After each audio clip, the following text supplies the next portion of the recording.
Hey everyone, this is Karen Waksman, founder of Retail MBA. Today we're going to be talking about selling to Bealls. So if you have a great product that's perfect for their stores, this training will give you some things to think about in regards to selling to Bealls.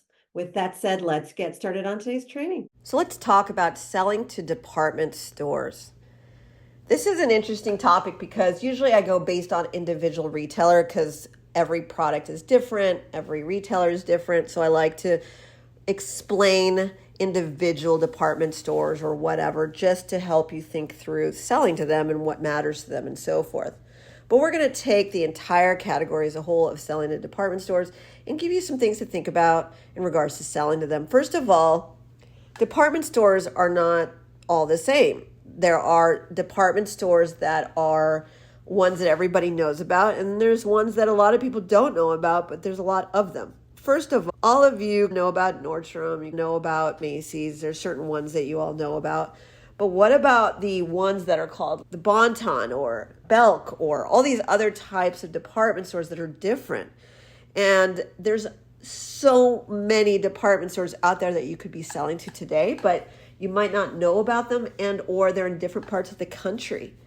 Step one is to figure out, can you go beyond your two favorite department stores and start exploring where you can make money? That would help you if you're selling clothing, accessories, or whatever else. They also sell a lot of different products in a department store.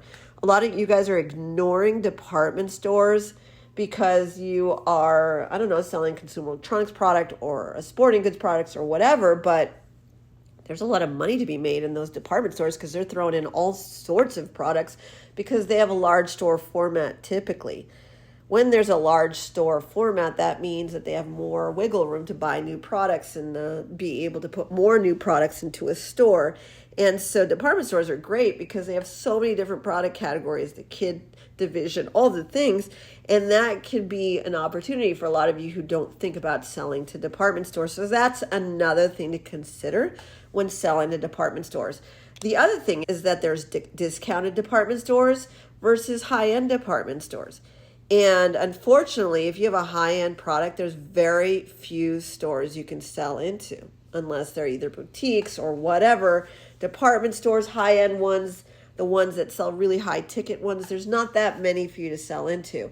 Sometimes when you have a wonderful product and it's very expensive and those high-end stores are not interested in your product for some reason because there's a lot of competition for the high-end expensive stuff, one thing we suggest is maybe create another product version of your product that could fit for the discounted department stores or other stores. It seems counterintuitive because you really just want to sell what you want to sell, but hey, if you want to make a living at what you do, sometimes you have to adjust your product to convert into other scenarios. So the bottom line is that if you can create your product a cheaper version for other types of stores, there's a lot more opportunity. And honestly, there's countless department stores you can sell into if you're willing to figure out a cheaper, less elaborate version of your particular product.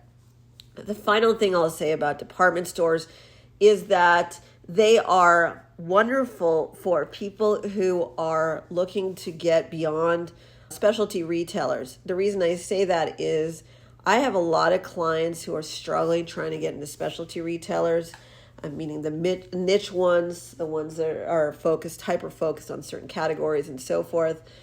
Department stores are a little bit easier to sell into than the specialty retailers. You'd be surprised. They are willing to look at new products more often, I've seen.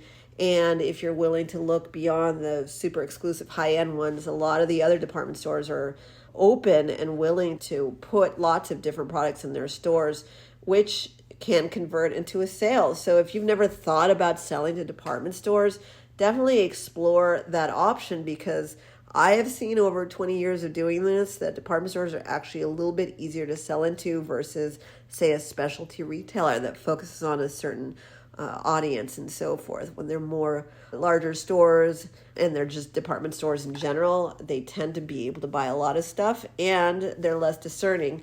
And a lot of times you can make a lot of money with them and a lot of your competitors might not be thinking about selling to them. So those are just things to consider in regards to working with department stores. There's so much more to say. And obviously, we work with people helping them get into a variety of different department stores and all the other types of retailers. We don't just focus on big box or anything like that. If you want to learn how to approach, pitch, and sell to department stores, please take a look at retailmba.com. We actually are a retail consultancy and help people all over the globe generate millions of dollars with their consumer products brands. Karen Waksman, Retail MBA. Thanks so much.